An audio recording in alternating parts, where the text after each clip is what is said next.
welcome to the stream, everybody. Thank you for joining me. For those who are new, thanks very much for joining in the stream.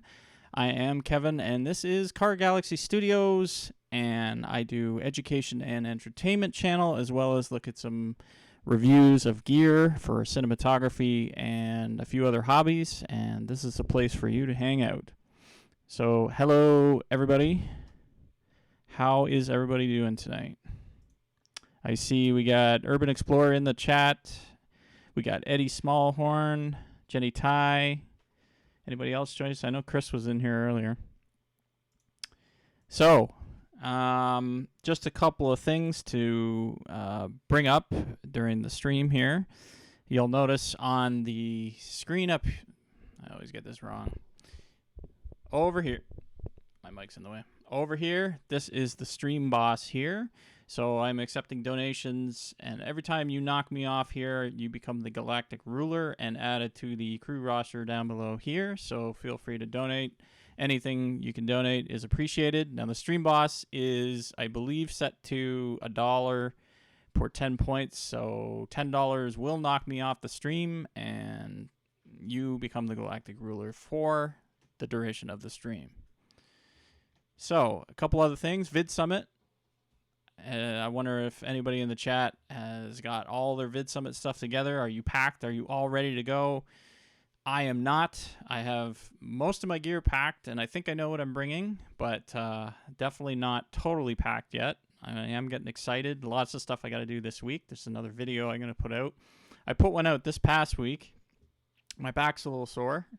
Actually, it's not as sore now, but if you guys have watched my video this week, you'll understand why falling off a swing set isn't fun. That was unplanned, but it makes good video. So I have a couple things to talk about tonight. There's a bit of news. Oh yeah, I was also going to say, if you want to check out my merch store, I also have a merch store that I have some t-shirts, mugs, and I'm also starting to sell artwork on. So if you want to check that out. And also you can check out my Instagram, which is down in the description below. So all the housekeeping stuff out of the way. Welcome. A little bit of news today. If you're into sci-fi a bit and you like Star Trek, Axanar Productions actually started filming Axanar on Friday, which was yesterday, and they've been live streaming a lot of the sort of behind the scenes stuff when they can. They don't want to spoil too much, so they have to kind of cut out whatever, but they're doing an amazing job. So Alec Peters and his team over at Axanar Productions there, you guys are super busy, I see it, and you guys are doing an awesome job. And Axanar Comics, who is a member of the Illuminati, has been doing the live stream, as well as JP. And I'm sorry I forget your channel name at the moment, but I just subscribed to you earlier. I will post it in the comments later. But you guys are doing an awesome job with that, and I really look forward to seeing the final production of Axanar, which I'm not sure when the release date is. But if you're into Star Trek and you like original Trek, that's the stuff for you. So one piece of good news. The other Star Trek news today was that the new Star Trek series trailer is out, and it just came out literally like a couple hours ago, I believe. And it does show Riker and Troy in it, and there was something going on today.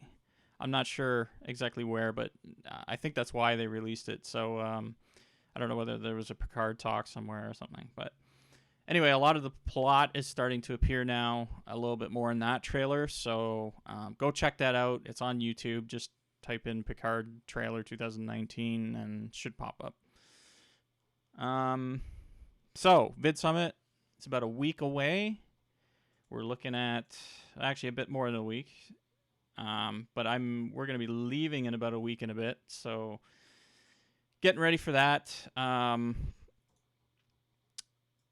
It's going to be quite the personal journey for me. I have not been to California before, so just the fact of traveling that distance. Now, some of you are coming from a lot further away. Oh, it looks like we got Doug Hewson YT in the house. Doug, high five to you. So it's gonna be exciting, but it's gonna be challenging because there's gonna be a lot of crowds, a lot of people, a lot of things going on at once. So for me, it's gonna be a little bit of a challenge, but we're gonna get through it. And I am excited to meet everybody and hang out and do some fun stuff. But because of my back and a few other personal injuries, I may be taking a lot more rest breaks than I anticipated. The good thing is about Vidsummit, though, is if you are planning to go, don't feel like you're going to miss out on a lot in terms of the actual speeches and presentations, because you can get the replays. And I'm not sure if... I think there's a cost for the replays, but I'm not sure if everybody who has a full ticket is getting those replays for free or not. Maybe Neil knows that. I don't know.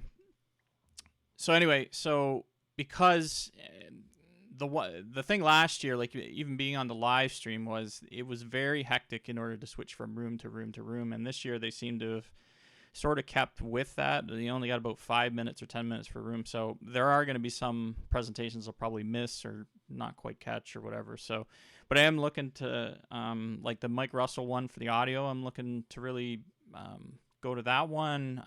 Brian G. Johnson, Nick Nimmin, obviously.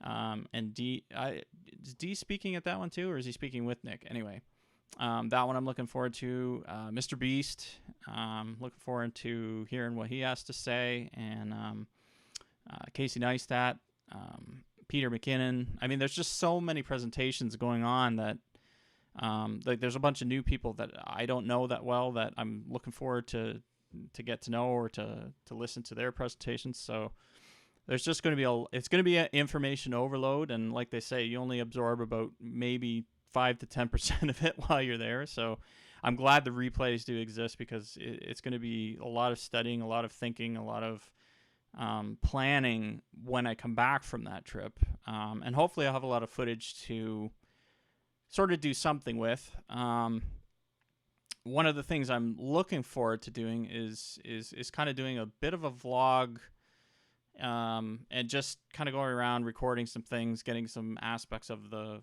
Vidsummit that maybe other people aren't. We'll see how much of that I end up doing and how tired I am, but so what's everybody saying in the chat? So Neil says he has some exciting Vidsummit news. You might not see me on the Monday. I'm hiring a car and driving to the extraterrestrial highway and going to the little alien. Well, you can't be the galactic ruler unless you donate, though. So, you know.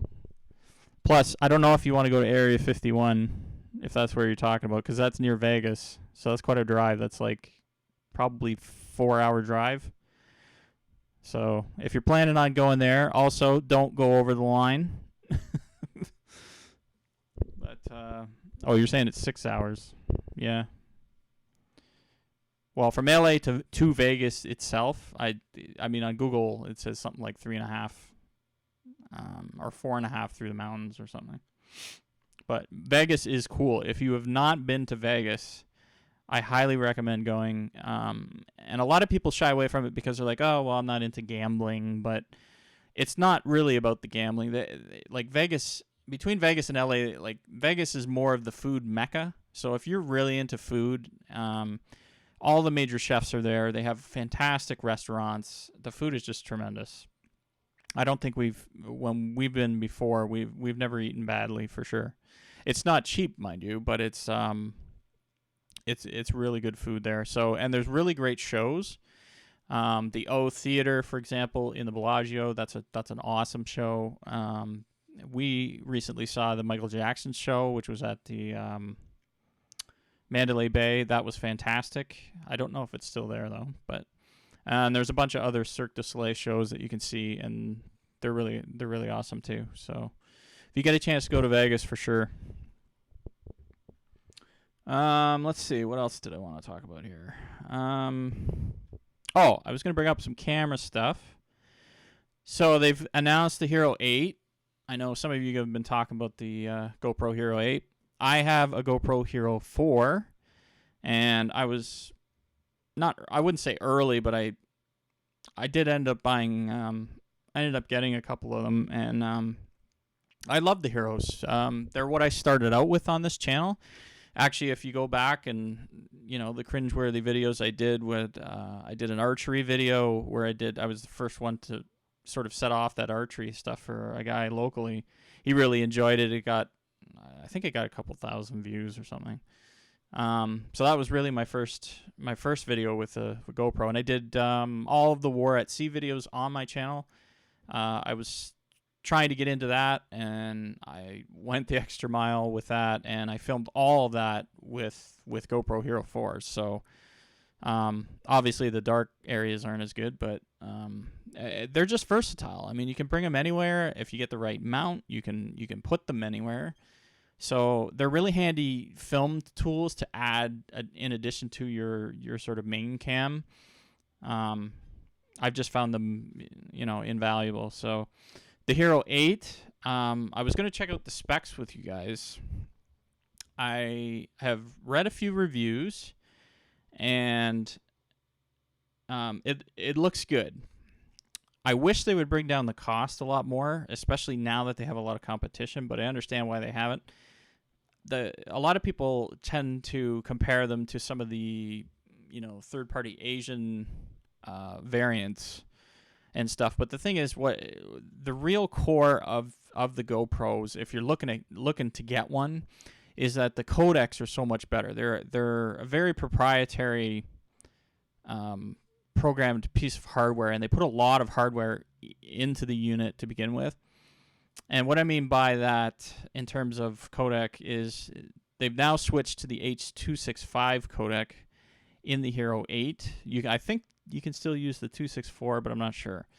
But the 265 codec is the latest codec that everybody's using for video, because basically you can compress more data and you get more bits, more visual information in each frame of video. So, and it also saves on space. So it's actually 50%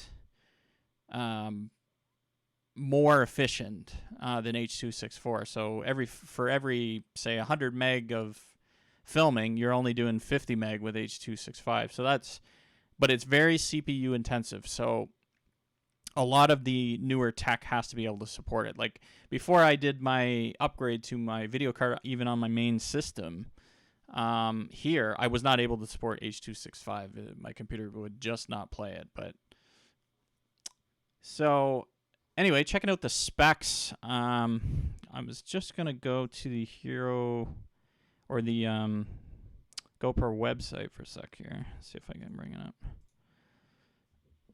And just go full screen for that. And let's see, desktop. Let's try that. Okay, so here I am over here. So the Hero 8 black, and you really do want the black one if you're doing any kind of serious video work or 4K work, because it's like top of our line specs. So, and they also have something called the Max, which is their new 3D camera, which I found interesting. So they're coming out with some new stuff, and it's, you know, I thought GoPro would pretty much be done by now just because of what's happening with a lot of the drones and all the newer kind of like pocket cameras, and like DJI is giving them a run for their money quite a bit. I thought this was kind of neat how they did this. Like it just kind of falls as you're dragging, which is, I'd never seen that before. So, but the one cool thing about this is you don't need a frame anymore. This actually is the frame built into the GoPro. So that is it's good in one way, bad in another way. It's good because you don't need to worry about, you don't really need to worry about having to find a frame or breaking a frame. I've broken 2 frames now for these things because they're basically cheap plastic for the old GoPros. So having it built in like this and being able to flip out, and I think there's actually a tripod mount in the middle, but I'm not sure. But even if there isn't, you can still use all the other mounts and the tripod mount that hooks onto here. So that's a really cool cool thing. And they got some new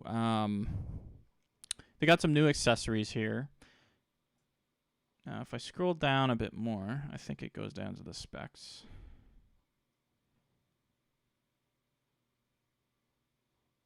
No, it actually doesn't, does it? Well, I wrote some of the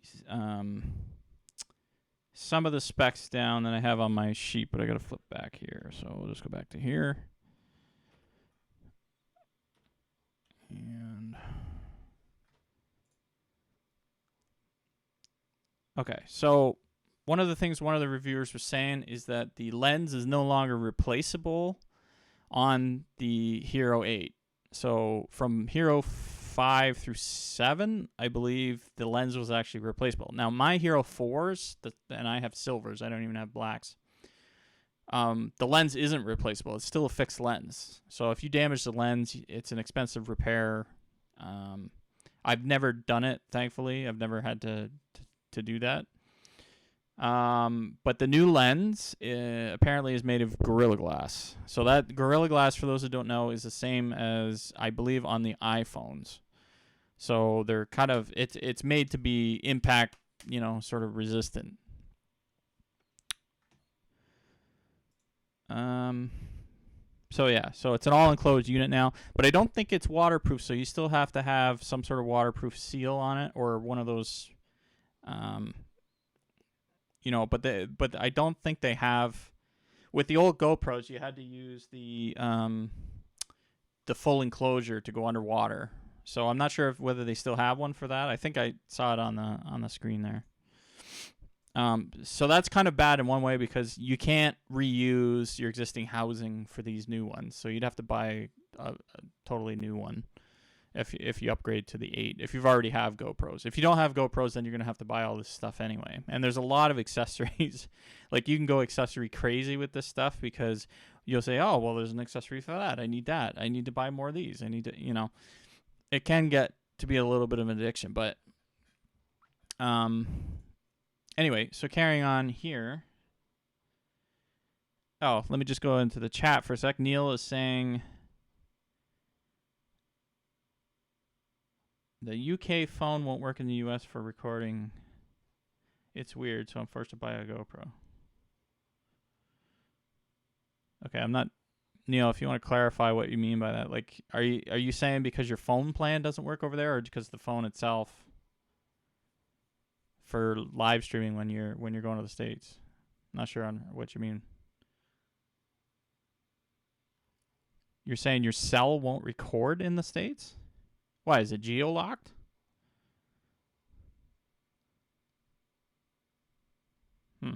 Okay, I don't know what you mean by that. That's the first I've heard of that. If you're geo-locked over there, but I could understand you be recording and you'd still be recording in 25 frames per second, because in the UK I know, like, the NTSC spec is for North America, Canada, and the US, and we do it. We record at 29.97. It's a drop frame equivalent. So the 25 is probably 24. No, it's actually 25, I think, in the UK. So there is a bit of a difference in frame rates between the two systems.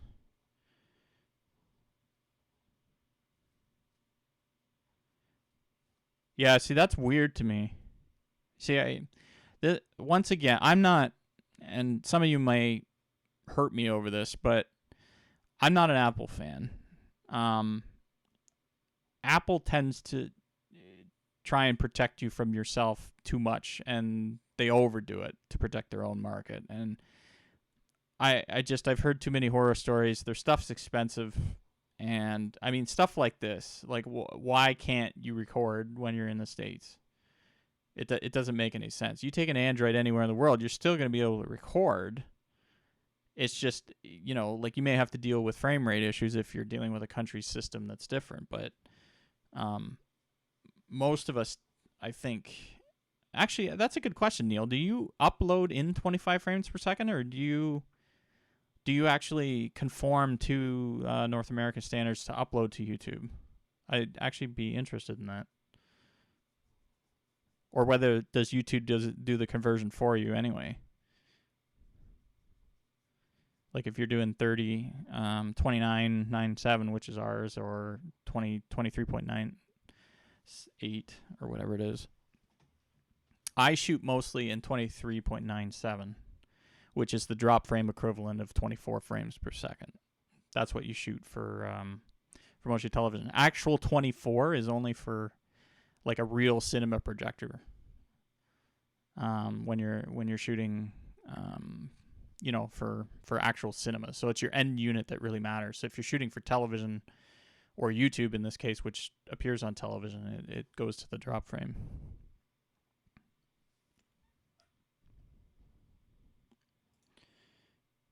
Y'all daft. It's my rubbish talk to say I have to go buy. Oh, okay. So he's just messing around. So, hey, I would buy a GoPro 8 if I had the money, just because the thing is good and it's got a good track record.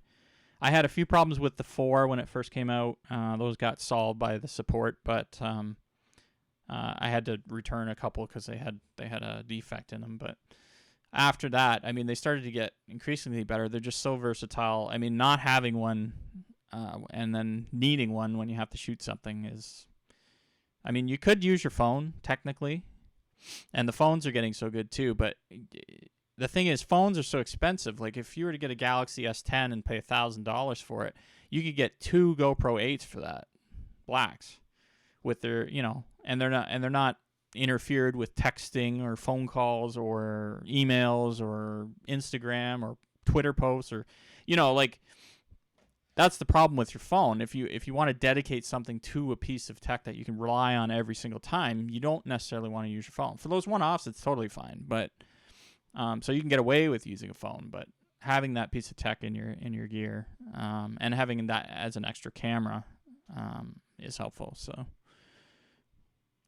So the other things that they changed is apparently there's some sort of cold shoe on top of it now. So because the frame's built into it, and you can buy something called a media mod that has a built-in. It's like a new frame for the GoPro 8, and it's got a shotgun mic, a small one, and it's got a flip-up screen, which I saw. So that's a new add-on for the Hero 8. So a flip-up screen would be awesome, because before what you had to do is you had to buy... Well, you couldn't really do it. They had an HDMI port out that you could attach a monitor, but you had no way to attach it. So you had to buy all this extra stuff, and it just made the whole thing heavier and cumbersome. And if the whole point is to try and reduce your load and like if you're traveling or you have a specific shoot that you need to do and see something for vlogging, for example. So this seems like a better option. I have no idea how much it's going to cost. I also will say that the Hero 8 isn't out yet. There's no firm date for the release yet, I don't think, but I'm guessing it's going to be before Christmas, just because they're going to want those sales.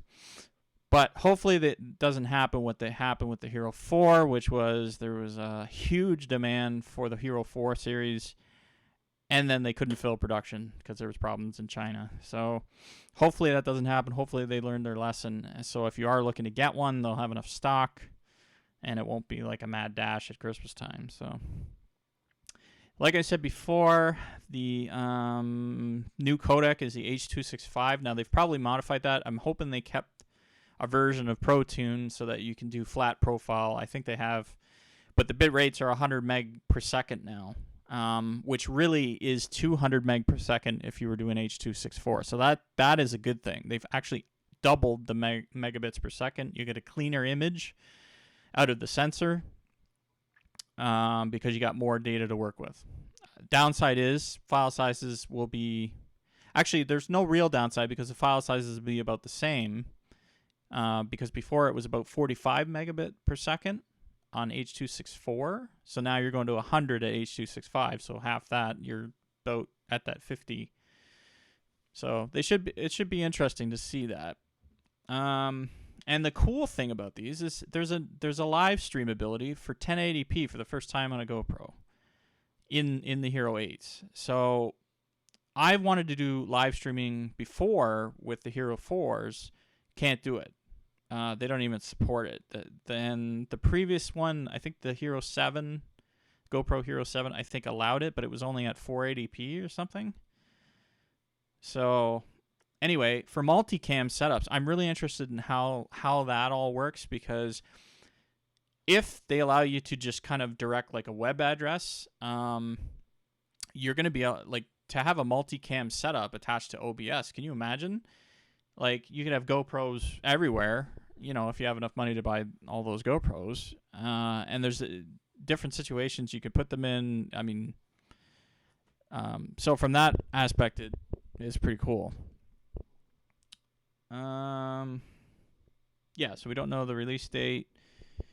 I also don't really know if this... I believe the sensor is similar to the one in the Hero 7. I think they said it was pretty much the same sensor. I don't think they said any sensor changes or size changes or anything like that.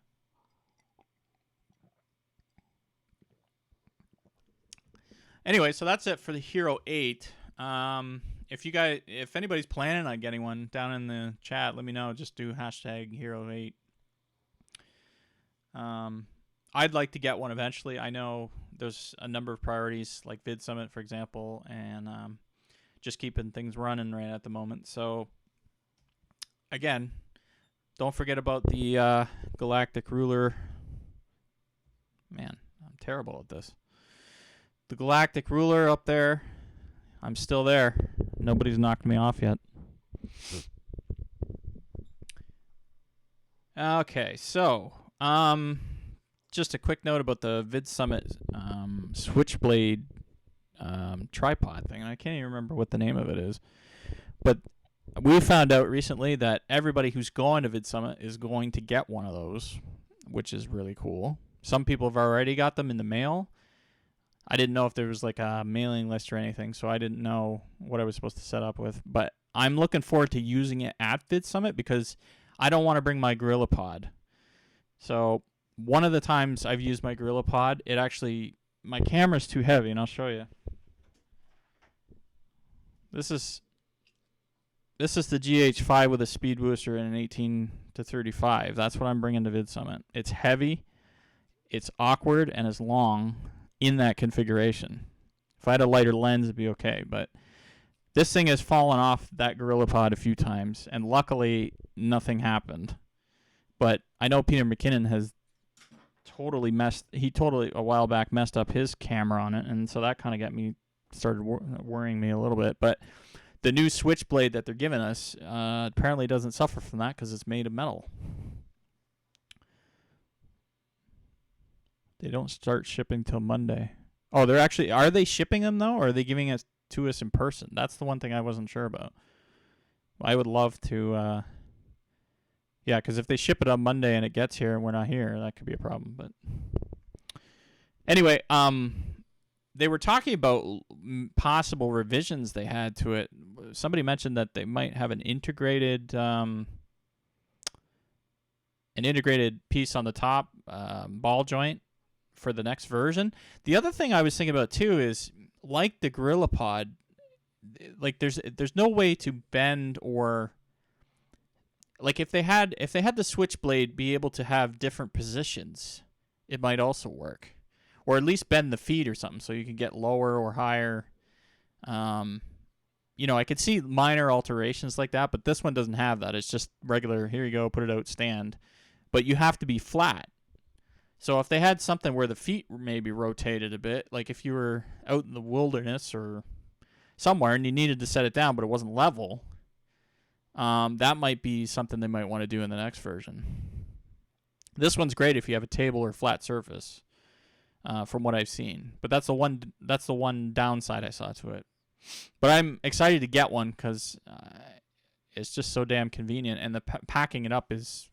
it's a lot less space, because GorillaPod, like, it just, because of its bulkiness, and it's around the corner, I actually took it out, but it does catch on things, and it's because it's got that rubber and stuff, it is awkward, and I don't like bringing it.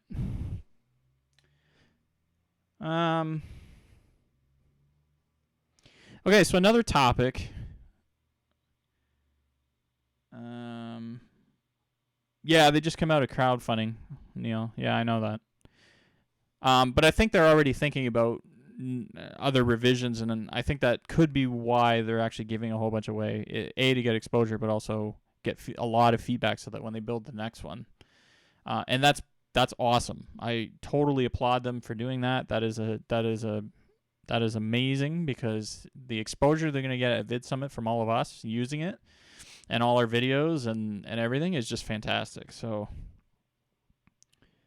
yeah, definitely screw a ball head to it. I have one.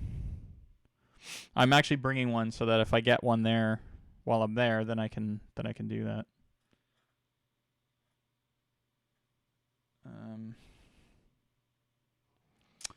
Okay, so the other thing I was going to talk about, I was watching Tony and Chelsea Northrup video recently, and they were talking about how AI and robots, or mostly robots, but AI as well, I'll throw that into the mix. Are they taking away jobs as photographers? Is this a good thing, a bad thing? Is it actually going to happen, or is this just an experimentation phase? So their talk was based on the photography at Disney. Apparently there's a robotic sort of setup, and I wouldn't say robotic in a sense that, like I'm from Planet X or whatever. It's more just a automated sort of setup.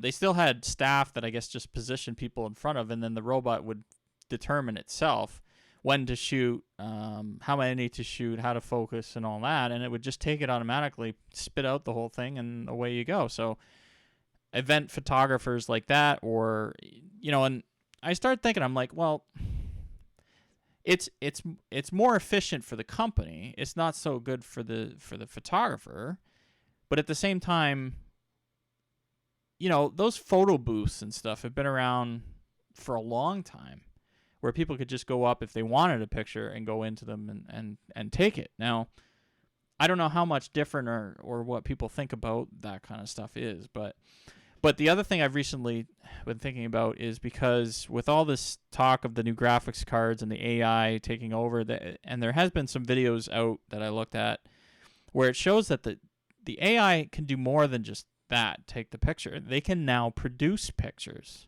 So they will be able to take some sort of reference photo and actually design a picture of a landscape or building or anything from virtually no data, or I forget what they call the technology, but it's built into a lot of the new graphics cards, RTX line, and it's all about the AI actually designing the photo for you, and on the creative side. So that seemed a little more worrisome to me, because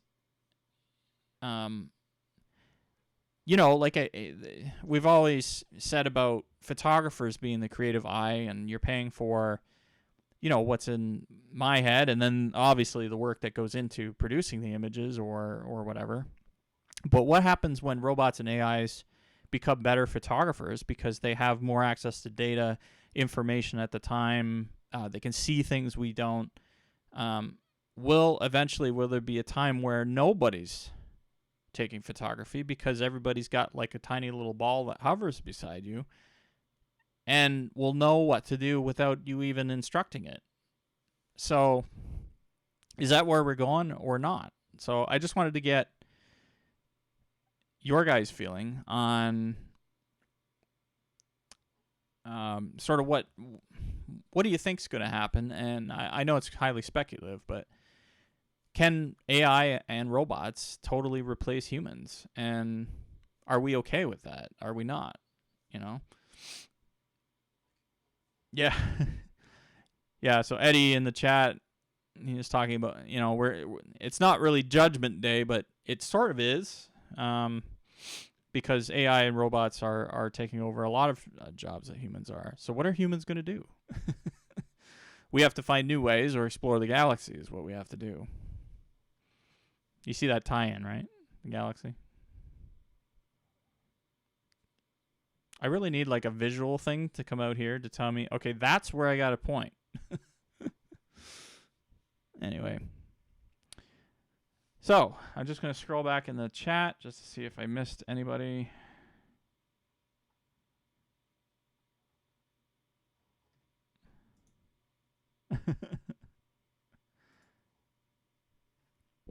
Hello, Christina. Your real estate whisperer is in the chat.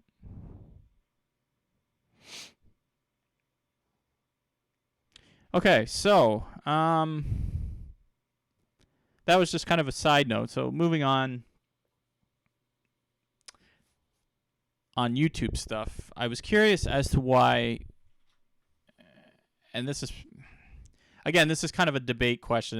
It's why isn't YouTube allowing anyone to put up paid video content if they want? So, in a free market, you would think that if I want to create something, I should be able to sell it, right? Makes sense.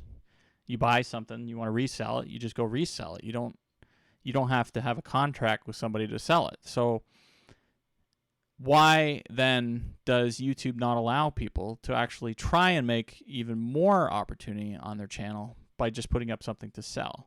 And I know it's a very complex issue because it has to do with broadcasting and all of that, but that was just a side note, something I thought about today.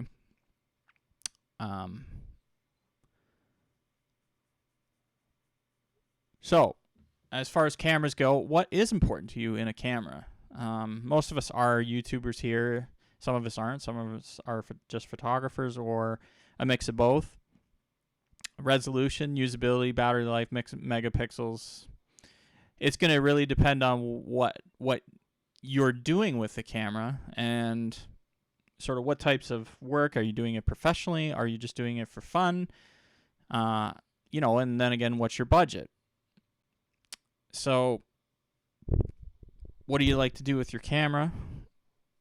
Just video, photography. There is no perfect camera. And actually, while I preparing for this Vidsummit and everything, I realized that usability and weight is a lot, especially when you're traveling. And so what I did is I came up with this little system here. And I don't know how well you guys can see that because it's kind of black. But so what I've done is I've kind of made my own little vlogging camera system here. Basically out of a GoPro arm. That's what this is. And I've attached that to the GoPro Hero 4 that I'm bringing.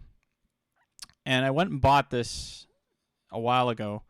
It's like a metal frame for the GoPro, but similar to what they're doing now with the GoPro Hero 8, where they have a cold shoe up there. This one has its own cold shoe built of metal. So I've put a shotgun mic on top.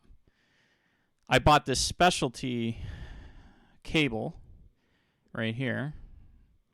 That on the Hero 4s, that allows you to plug right into the back to power it directly from USB or right into the wall if you have a USB adapter. Or, like what I've done, is put a pocket juice on. And I tried this out the other day, and I have a 128 gig card in the GoPro. And I just let it record. I was recording in 2.7K video. Reasons for that are I can edit, I can shrink it down, it looks better. And I went for 6 hours on it, and the battery was still fine. So that to me is going to work pretty good. So I don't have to worry about changing cards. I can just dump all my footage at night, walk around when I want to. I can even just shut it off if, I don't want to. I'm not live streaming with it. So for me, this kind of works because I can just take all the footage back and then decide what's bad, what's not. Take some highlights, take some clips. And it's not too heavy. It's a little heavy just because of the metal frame. But it works kind of nice. And I just got to remember to charge up the batteries every night. It's going to get... Now, the thing is, you're worried about shake, but if you're going to bring a gimbal, that's like a lot more to, worry about. And I don't actually have the funds to buy a gimbal right now, so... But with this, with your arm extended, you don't even see your arm. And then because it's widescreen enough, it, your arm kind of acts as the gimbal. So you don't really shake that much. And whatever shake you do get, you can just, you can just correct it in Adobe. So Adobe Premiere will correct, any of the big shaking. Well, the battery, okay, so here's the thing. The battery lasts 6 hours when it's plugged in with the special cable to the Pocket Juice. So the Pocket Juice is a 6K battery, right? And the battery that's in the GoPro is only like a 1K. So they're both lithium ion. So what happens is the battery constantly charges the internal battery of the actual GoPro. So what you get is a lot longer runtime. So, and I'm not shooting in 4K, so it doesn't get that hot. But even if it does, the metal housing that I bought for the Hero 4 quite a number of years ago, it acts as a heat sink. So when that heats up, it just it lets off the heat a little better. So it's almost like a passive cooling system, which is kind of neat. And the cool thing about this is that it actually has the metal housing. That is, it's actually got a 37 millimeter connection on it. So I can put 37 millimeter or 49 millimeter and step it down ND filters on it, and which I am bringing. So if we go outside or something and we go somewhere, I don't really got to worry about the sun glare as much. So, and it's a variable ND too, which is nice, I think. Or no, the one I'm bringing isn't, but I can get one. So anyway, that's what I'm going to be bringing for every kind of everyday vlogging, and then for main footage and slow motion and the really nice crisp stuff for B-roll, I'll be filming with the other camera, the Panasonic GH5. So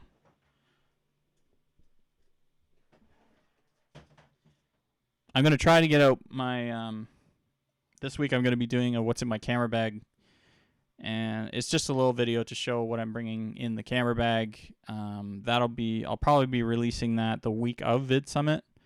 I got it all filmed, I just don't have it edited, so I'll be editing that this week and then releasing that the following week. So let's go back to the chat now and just see how we're doing.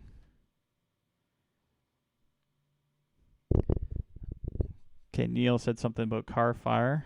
I don't know what he's talking about there. Ones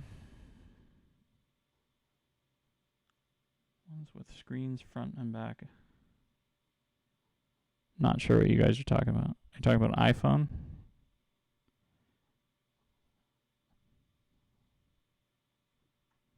Okay, you guys are talking about phones or something.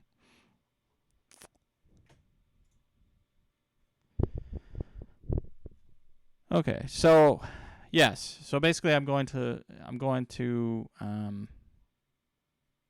Vidsummit without a gimbal to see how that works out. Now I've shot with this setup before for another channel that I was doing with a friend of mine, but the channel didn't go anywhere yet. There's no content or anything. I don't think it's going to happen now, but we'll have to see in the future. But so I know walking around with it works, and it's not too shaky and all that. So hopefully it'll be fine for Vidsummit.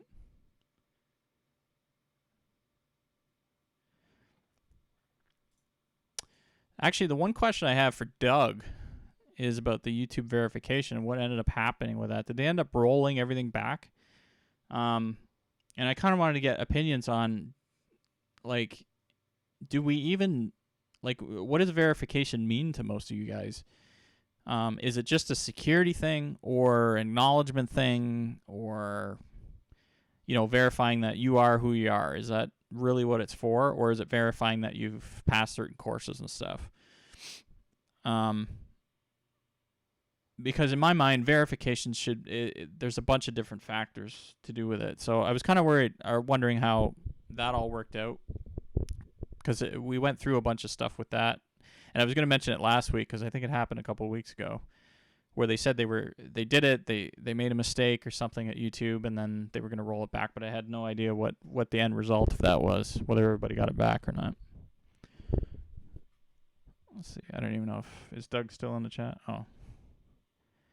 Okay, so Doug says there was no existing channels to verify, no changes to existing verified channels. But was anything changed as far as people looking to get verified or going forward? Like, are they making it harder, or sort of what was the outcome of that? And does it even affect small channels? Like, or are we still talking over 100,000 subscribers before you even have to worry about it? Or I was just curious, because if it's something I could do, I would do it myself, because if it's a security thing saying, yes, I am who I am, how do we verify that? You know, and it's something easy for people to do, I would do that.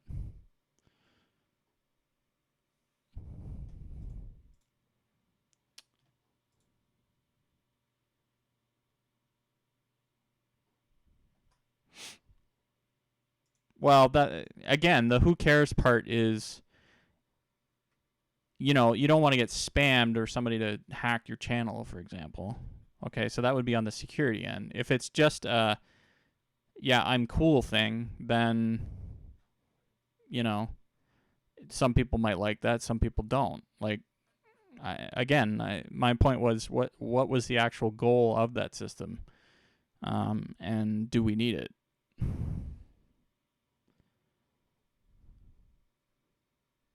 Anyway, maybe something we can talk on Chaos about.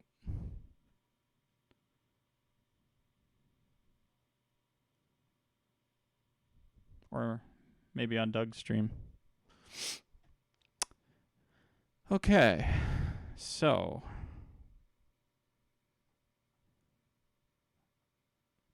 that was pretty much all I had tonight. I was going to go into a little bit of just camera differences for any people who are new, who are watching, who aren't active in the chat. So again, I'll just go over my setup that I'm bringing. So this is the Panasonic GH5. Okay, it does full 4K video. It goes a little extra beyond that. I have the Vlog add-on to it, so I can actually shoot in Vlog L, which is the light version of Vlog. It is a micro four thirds camera, so I will show you what the sensor looks like. And when you take that's basically the size of it there. So it's a pretty small sensor compared to some of the others.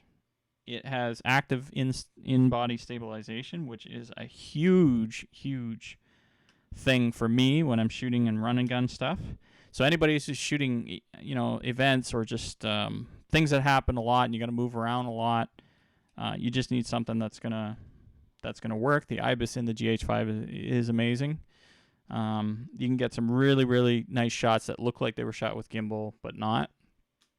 You do have to practice somewhat because it's not perfect. And if you don't have a lens on it that is a Panasonic lens that supports their IBIS system, that adds another, I think, 2 axes of stabilization or something like that, and they work in conjunction. But I'm only getting the sensor stabilization because I'm using a lens that doesn't have stabilization in it.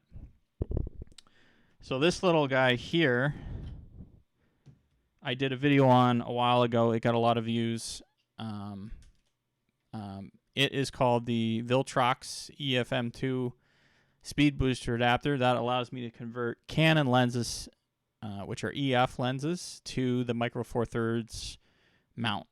And it speed boosts them by 1 stop of light. So you're getting one more stop of light. So for example, this lens here is actually a 1.8, which is insanely good on its own. It's meant for APS-C cameras, like my Canon T6S here, which is somewhat older now. But the 1.8, and you'll see I can't flip up the mirror there, but you'll see it's a bigger sensor. This actually shoots quite good video. But anyway, the 1.8 shows up as a 1.2 on the micro four thirds because you're getting that extra stop of light. So it acts like a 1.2 full frame going in. That doesn't mean it's a 1.2 itself, because there's some conversions that have to be done. But So a micro four thirds sensor is double as small as a full frame sensor. And I'm sorry I don't have a full frame sensor to show you right now. I don't own a full frame camera. I wish I did. So Canon, if you're listening, I would much appreciate reviewing whatever you have planned next. Like the 5D Mark V, which I know you guys are working on, but nobody's talked about it. I'm sure you're working on it for the Olympics. If you would like to send me one, please do get in touch with me. I will check it out. But the full frame sensors, again, they're double the amount. Well, actually, they're actually squared the amount of light. So when you put on an APS-C lens to a micro four thirds camera like this with the speed booster, you're getting a compressed image, which creates higher resolution on the sensor. So you're getting those APS-C or full frame results simply by that compression to be able to be compressed. Now, it's not a perfect compression. You're looking at 0.71. So it doesn't get a whole. It's not like a full 100%. It's 71% or whatever it is. But still, you get a really nice image on some of those sensors. Oh, Chris Conkle is back. Chris, welcome to the chat. So, Chris, did you end up getting your camera yet? You said 2 months, didn't you?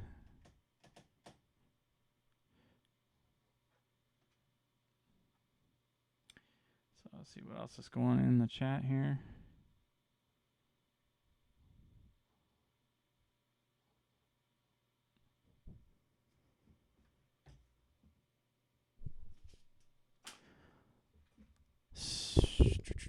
Oh, what else was I going to look at? Oh, yeah, I was going to look at the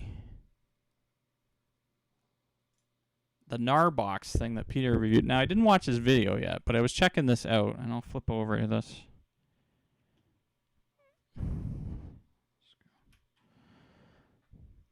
So we were talking about this the other day in the Creator Chaos. Now, I didn't realize that this thing had so much tech in it. So when I was looking at the specs here, so they put an Intel quad-core CPU in the thing. So it's virtually like a mini computer itself. See, I was thinking it was going to be like sort of a slimmed-down version just to handle storage. I didn't realize it had that much in it. I mean, it's got 4 gig of RAM in the thing. And it looks like it's got full Wi-Fi, which means that if you're sending it directly from the camera, or, I mean, so that adds a ton of complexity. So, but if you look at the price, I mean, a 2 gig or 1 terabyte SSD, I mean, in Canadian dollars, you're looking at maybe an external is probably close to $200 on its own, but this is $899 US for a 1 terabyte. So, I mean, you can buy a whole laptop with that and get a 1 terabyte or more drive in it, and then plug external drives into it, and you'd probably be better off.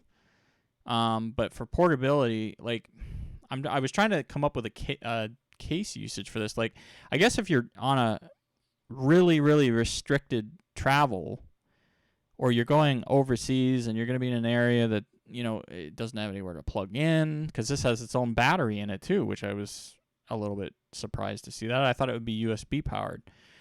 I didn't realize it had its own battery in it. So, and it looks pretty rugged. I guess Peter was, you know, on his video, he was, I did see the hammer, so I'm like, oh, okay, he's really messing it up, trying to mess it up. But it's interesting.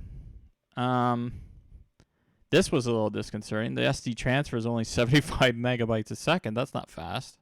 So that's not USH2 speeds. So, but still useful. I mean, if you didn't need to, but then again, if you're traveling that far and you're a working traveler, why wouldn't you bring a laptop and leave it in the hotel room, or I mean, you're going to need a laptop to be uploading it somewhere or to edit it or. So anyway, I was just kind of curious as to what you guys thought as to, sort of the use case for it, but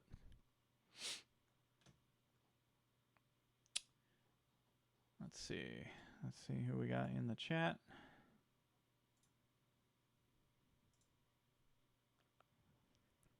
Looks like Chris is talking about Alberta.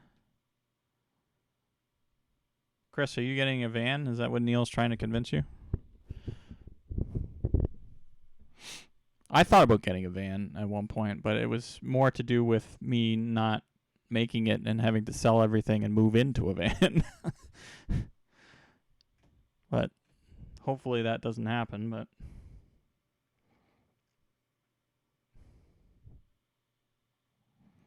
I am looking forward to the Vidsummit trip, though. Just meet everybody, hang out, and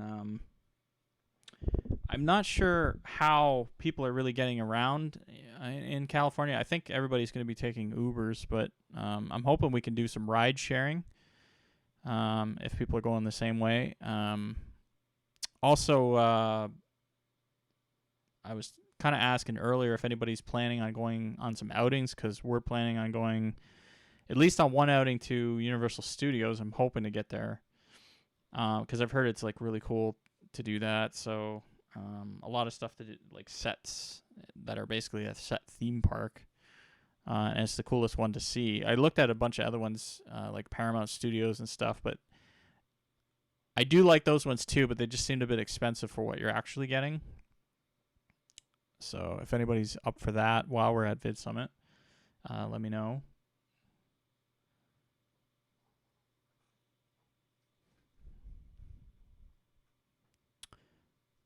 Yeah, so apparently this thing has like an app too that you can browse.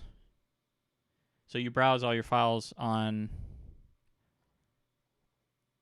your phone or a tablet or something.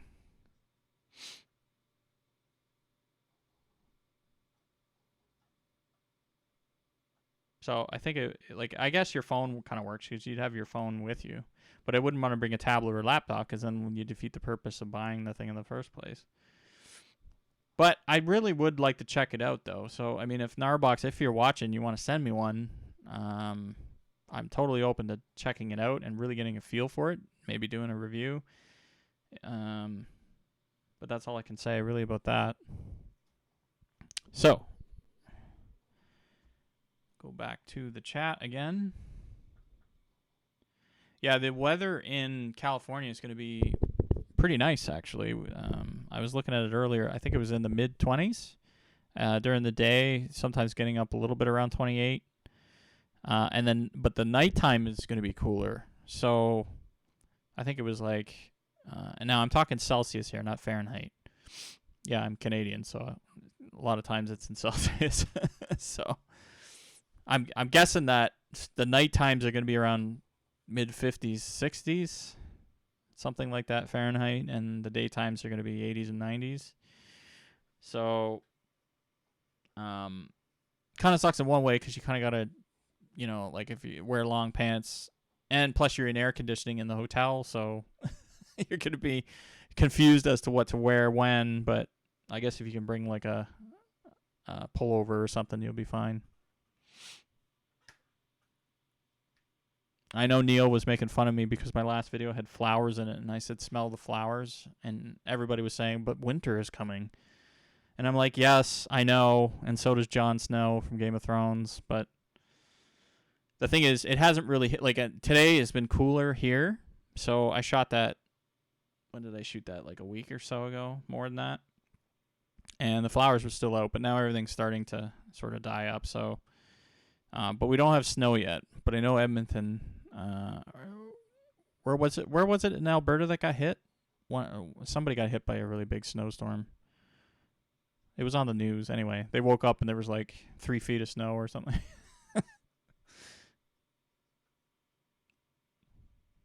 Anyway, I don't know who else is watching or you're watching on the replay, but if tell me where you're from. If you want to tell me where you're from in the chat.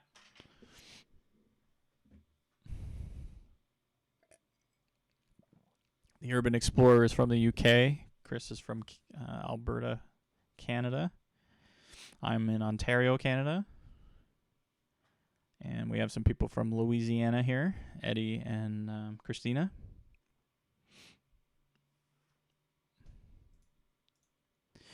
So there's no other real camera news coming out. Oops. I do that. The GoPro was pretty much the latest thing that I could think about.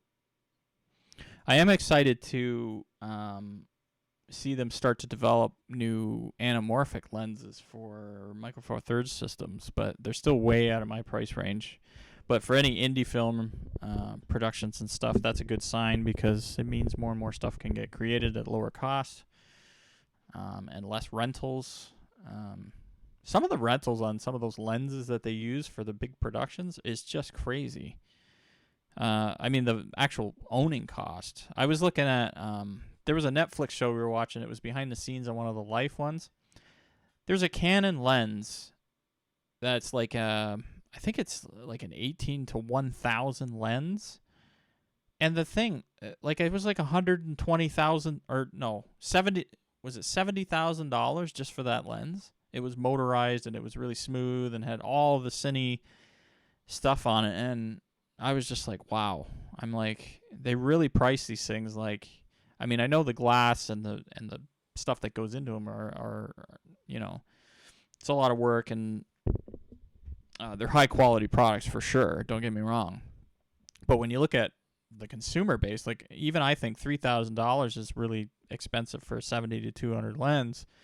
Images are fantastic out of it, but that 18 to 1000 Canon lens for 70 grand, I was like, whole another ball game with that. But then again, they're getting paid to shoot, you know, these big productions that turn out really nice. So eventually we'll have gear that comes down to our level, where everybody's kind of equal. I think that's where it's going anyway.